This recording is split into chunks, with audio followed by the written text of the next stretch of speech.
नमस्कार मंडळी, मन धागा धागा जोडते नवा या मालिकेच्या आजच्या भागात आज आपण बघणार आहोत.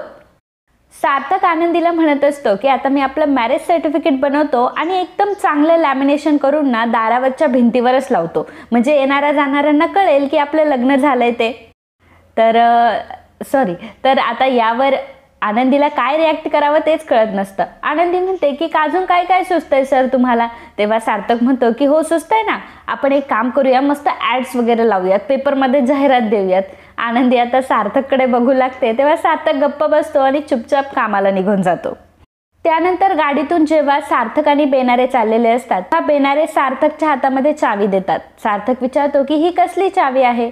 बेनारे सांगतात की तुम्ही जे आनंदी मॅडमच्या घरच्यांना घर दिलं होतं ना, त्यांनी ते खाली केलंय.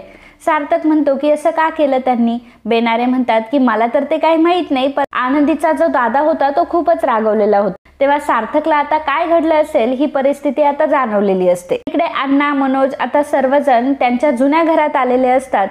घर व्यवस्थित साफ देखील नसतं. तेव्हा लीना म्हणत असते की अहो, आपण पहिल्यांदा हे घर साफ केलं असतं आणि मग इकडे शिफ्ट झालो असतो ना. परंतु मनोज म्हणत असतो की नाही, मी तिथे जास्त वेळ राहू शकत नव्हतो, आपलं घर आहे, आपण करूयात साफ आणि राहूयात इथेच, उगाच कोणाच्या तरी उपकारांचं ओझं नकोय आपल्यावर, असं म्हणून आता सर्वजण ते घर साफ करायला घेतात.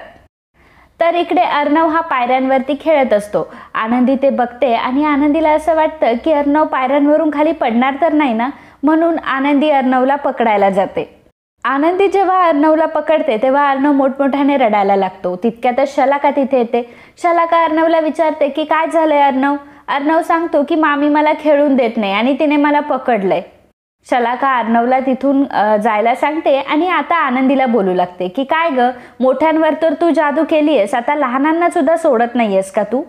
आनंदी तिला सांगत असते की हो शलाकाताई, तसं नाहीये, अर्णव पायऱ्यांवर खेळत होता, खाली पडला असता तो, म्हणूनच मी त्याला धरलं. तर शलाका म्हणत असते की इतके वर्ष झाले तो पायऱ्यांवर खेळतो, बरा नाही पडला. मला माहिती आहे ना, तो पडला नसता, तुला त्याला पाडायचं होतं, जसं तू काकांना पाडलं तसं. आनंदी म्हणत असते की हो शलाकाताई, काय बोलताय तुम्ही, माझा खरंच असा काही उद्देश नव्हता, मी फक्त अर्णवचा विचार केला. शलाका मात्र खूप चिडते आणि आनंदीचा हात पकडते आणि जोरात तिचा हात पिरगळत म्हणते की तू मला शिकवू नकोस, मला माहिती आहे तू कुठल्या हेतूने इथे राहते. तितक्यातच आदर्श तिथे येतो आणि शलाकावर ओरडायला लागतो. तो शलाकाला म्हणत असतो की काय ग शलाका, काय करतीयस, काय वागतीयस, कळतंय का तुला, आणि का आनंदीचा हात पकडलायस तू. शलाका म्हणत असते की ही माझ्या मुलाला खेळून देत नाहीये. आदर्श आनंदीला विचारतो की आनंदी काय झालं होतं. आनंदी सांगते की आदर्श सर, अर्णव पायऱ्यांवर खेळत होता आणि मला असं वाटलं की पायऱ्यांवरून तो खाली पडेल, म्हणून मी त्याला पकडलं. तर आदर्श म्हणतो की मग यात काय चुकलं. तो शलाकाला विचारत असतो की आनंदीने जे काही केलं ते बरोबरच केलं ना. तर शलाका म्हणत असते की तिला कोणी सांगितलं माझ्या मुलाला हात लावायला. त्यांचा तो आरडाओरडा ऐकून आता सगळेजण तिथे येतात. सुधा विचारत असते की काय झालंय शलाका. शलाका रडत रडत सांगत असते की ही आनंदी आता मला सुद्धा या घरात जगू देणार नाही, आणि एवढंच काय, हिने माझे दोन्ही भाऊ माझ्यापासून दूर. सार्थक रात्री केदारला एवढा बोलला आणि आता हा मला इतकं बोलतोय, हा माझा सख्खा भाऊ असून सुद्धा काही उपयोग नाही. तर आदर्श म्हणत असतो की सख्खा भाऊ आहे, परंतु बहीण पण तेवढीच गुणाची असायला पाहिजे ना, मग तुझी बाजू. आदर्श म्हणत असतो की जर माझी बहीण धचा म करण्यात जर पटाईत असेल तर मग मी कसं वागायला पाहिजे तिच्याशी. वृंदा त्याच्यावर ओढत असते आणि म्हणत असते की अरे ती तुझी बहीण आहे, निदान बहिणीचा तरी बाहेरच्यांसमोर मान राख. आदर्श तिला ओढत असतो की इथं बाहेरचं कोण आहे, आणि ही माझ्या भावाची बायको आहे आणि या घरची सून आहे, हिला कोणी बाहेरचं म्हणायचं नाही. वृंदा म्हणत असते की आनंदी बघ तू काय काय केलंय, आई आणि मुलामध्ये फूट पाडलीस आणि आता भावा बहिणींमध्ये फूट पाडतीयस. तर शलाका रडत असते आणि म्हणत असते की इथे तर मला काही मान सन्मानच राहिला नाही, आणि असं म्हणून आता शलाका तिच्या रूममध्ये निघून जाते. आदर्श सुद्धा निघून जातो. तेव्हा वृंदा आनंदीला सुनावत असते की बघ तुझ्यामुळे काय काय होतंय. आनंदी सांगण्याचा प्रयत्न करत असते की माझी यामध्ये काहीच चूक नाहीये, परंतु वृंदा तिचं काही ऐकूनच घ्यायला तयार नसते. वृंदा तिला म्हणत असते की तू आम्हाला नकोशी, आणि हे सगळं करून तुला खूपच आनंद झाला असेल ना आता, असं म्हणून वृंदा आणि सुधा आता तिथून निघून जातात. तर इकडे अण्णा आणि सार्थक भेटलेले असतात. अण्णा सार्थकला म्हणत असतो की खरं तर मनोज असं का वागतोय तेच कळत नाही. मला असं वाटतं की मनोजच्या ह्या वागण्यामागे कुठेतरी मीच जबाबदार आहे. सार्थक म्हणतो की असं का म्हणताय तुम्ही? अण्णा म्हणतात की खरं तर मला मुलांसाठी जास्त संपत्ती जमवून ठेवता आली नाही, त्यामुळे मनोजवर खूप लवकर जबाबदारी आली आणि तो खूप लवकर संसारात पडला. कुठेतरी मनोजच्या अशा वागण्याचं कारण मीच आहे. तर सार्थक त्यांना समजावत असतो की असं काही नाही. अण्णा सांगत असतात की मला माहिती आहे की मनोजने तुमच्या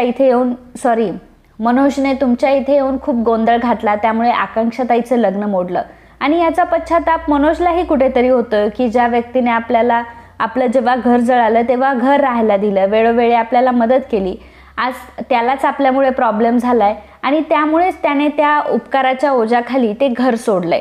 तर सार्थक म्हणत असतो की मला माहिती आहे ते असं वागणं साहजिक आहे. मी माझ्या भावाचं दुःख खूप जवळून पाहिलंय, परंतु मला असं वाटतं की मनोजदादांच्या अशा वागण्याच्या मागे दुसरं काहीतरी कारण आहे. आपण त्या कारणाच्या मुळाशी गेलं पाहिजे. अण्णा म्हणत असतात की तुमचा भाऊ तुमच्याशी मनमोकळेपणाने बोलत तरी होता, मनोज कोणाशीच बोलत नाही. सार्थक म्हणत असतो की तुम्ही ते सर्व माझ्यावरच. तर इकडे सुधा ही देवाचा दिवा लावत असते आणि देवाकडे प्रार्थना करत असते की सगळं काही व्यवस्थित होऊ दे.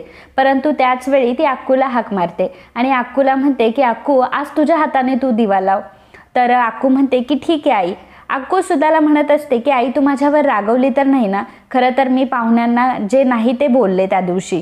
मला माहिती आहे की माझ्यावर तुझेच संस्कार आहे, पुन्हा मी असं नाही करणार, परंतु त्या दिवशी त्या माणसाने लिमिट क्रॉस केली म्हणून मला बोलावं लागलं. सुधा म्हणते की ठीक आहे, काही नाही. सुधा आता तिथून निघून जाते. अक्कू दिवा लावणारच असते, त्याच वेळी तिला एक फोन येतो आणि अननोन नंबरवरून फोन असतो, त्यामुळे तो फोन घ्यायचा असतो. आनंदी तिथे उभी असते. अक्कू आनंदीला म्हणते की वहिनी, तू जरा हा दिवा लाव ना, मला एक कॉल अटेंड करायचा आहे. आणि मग कॉल घेण्यासाठी अक्कू तिथून निघून जाते. तर अक्कूला प्रथमेशचा कॉल आलेला असतो. प्रथमेशला अक्कूसोबत बोलायचं असतं, परंतु अक्कू म्हणत असते की तू कशाला मला फोन केला आहेस? त्या दिवशी तर तू काही बोलू शकला नाही आणि आता कशाला बोलतोयस? तर प्रथमेश म्हणत असतो की माझं ऐकून तरी घ्या, मला तुमच्याशी महत्त्वाचं बोलायचं आहे. अक्कू म्हणते की त्या दिवशी तुम्ही माझ्या भावाची, माझ्या वहिनींची नाही ते बोललात, नाही ती इज्जत काढली, माझ्या वहिनीच्या घरच्यांची इज्जत काढली, माझ्या भावाच्या आणि वहिनीच्या लग्नावरून तुम्ही वाटेल ते बोललात आणि आता का मला बोलताय? आमचे संस्कार काढले, तुम्हाला आमचं खानदान दिसलं, मग आता मला कशाला फोन केलाय तुम्ही? मला तुमच्याशी काहीही बोलायचं नाहीये. आणि असं म्हणून अक्कू आता फोन ठेवून देते. तर आनंदी त्यावेळी दिवा लावत असते आणि त्याच वेळी रुंदा तिथे येते आणि आनंदीने जी काडी पेटवलेली असते रुंदा तिच्या तोंडाने फुकून टाकते. आनंदी रुंदाला म्हणत असते की हो काकू, असं काय करताय आणि तुम्ही देवाचा दिवा विझवला का बरं? ही सांजेची वेळ झाली, असं प्लीज करू नका, मला दिवा लावू द्या. रुंदा म्हणते की आतापर्यंत जेवढे दिवे लावले तेवढे तुला पुरेसे नाही झाले का? अजून काय दिवे लावायचे? घरातल्या माणसांना तर तू ताब्यात घेतलंय, आता काय घरातला देव सुद्धा ताब्यात घ्यायला निघाली आहेस का? मी अजिबात असं होऊ देणार नाही. 2 नवरे करून आली आहे आणि आम्हाला अक्कल शिकवतीये का? चल हो बाजूला. आणि तुला काय वाटतं ग, तू आमच्यासोबत राहतीये म्हणजे तू स्वतःला आमच्यासारखी समजतीयस का? तुला माहिती आहे ना, पाय पुसणं आणि तोरण हे दोघेही गोष्टी दारातच असतात, परंतु त्यांची जागा ही वेगवेगळी असते. तुझी लायकीच नाहीये इथे देवघरात राहण्याची, तू इथून निघ बरं. आणि आनंदीचा हात धरून ती तिला बाहेर काढत असते. तितक्यातच सुधा तिथे येते आणि म्हणते की काय चाललंय इथे? सुधा सुधाला म्हणत असते की तू कशाला हिला देवाचा दिवा लावायला सांगितला? सुधा म्हणते की मी तर नाही सांगितला. सुधा आकांक्षाला आवाज देते आणि विचारत असते की तू कशाला हिला दिवा लावायला सांगितला? तर आकांक्षा म्हणते की काय झालं मग वहिनीने दिवा लावला तर? सुधा म्हणत असते की हिच्या हातून मी आपल्या घरातला दिवा कधीही लागू देणार नाही. सुधा म्हणत असते की तिन्ही सांजेच्या वेळी फक्त हिच्यामुळे घरामध्ये वाद होतात.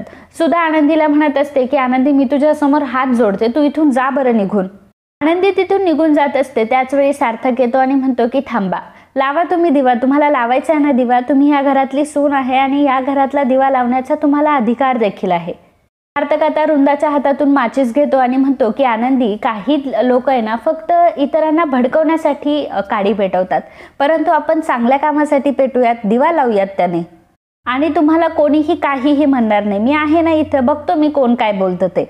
मग आनंदी देवाचा दिवा लावत असते. रुंदा म्हणत असते की तू फक्त मला दिवाच लावून दाखव. आनंदीने आता दिवा लावलेला असतो. रुंदा लगेच तो दिवा फुकण्यासाठी तिथे येते. आनंदी दोन्ही हाताने दिव्याचं रक्षण करते.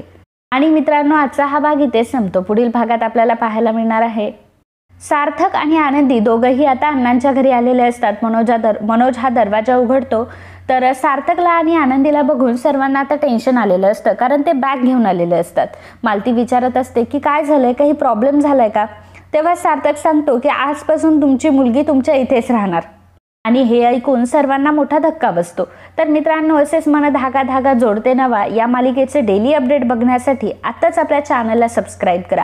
आणि हा व्हिडिओ जर तुम्हाला आवडला असेल तर व्हिडिओला लाईक आणि कमेंट करायला अजिबात विसरू नका. धन्यवाद.